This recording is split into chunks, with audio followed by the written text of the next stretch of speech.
చోట బోర్డు అనేది ఉంటుంది, సభ్యులు ఉంటారు. సభ్యులు శాసనసభ నుంచి ఉంటారు, పార్లమెంట్ నుంచి ఉంటారు, శాసన మండలి నుంచి నియామకమై ఉంటారు, ప్రభుత్వం తరఫున 2 సభ్యులు ఉంటారు, బార్ కౌన్సిల్ సభ్యులు ఉంటారు, అలాగే ధర్మకర్తలు ఉంటారు. అందులో ఇలా 11 మంది సభ్యులతో కూడినటువంటి బోర్డులు ఉంటాయి, 20 మంది సభ్యులతో కూడినటువంటి బోర్డులు ఉంటాయి.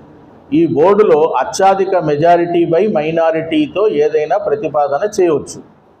2/3 వంతు అనే పాయింట్ ఏదైతే ఉందో అది తీసేసి ఇప్పుడు మెజారిటీ ఉంటే చాలు ఎన్ఓసి ఇవ్వడానికి అనే అంశాన్ని అయితే ప్రతిపాదిస్తూ ఉన్నారో దాన్ని వ్యతిరేకిస్తున్నాము.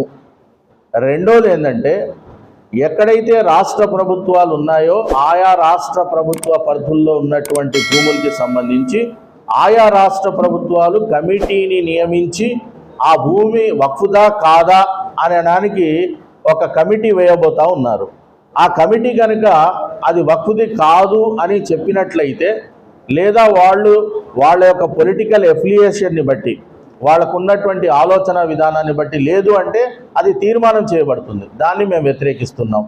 రెండవది ఏంటంటే, సవరణలో అనేక అంశాలు కూడా ఇందులో ప్రతిపాదించడం జరుగుతుంది. అదంతా కూడా ప్రస్తుతం ఉన్న కబ్జాదారుల నుంచి ఈ భూములను వాళ్ళకి కట్టబెట్టడానికి, రెగ్యులరైజ్ చేయడానికి ఎలా అయితే తెలంగాణ ప్రభుత్వం 58, 59 జీవోలు తీసుకొచ్చిందో ఆ రకమైన సవరణలు తీసుకురావడాన్ని మేము వ్యతిరేకిస్తూ ఉన్నాం.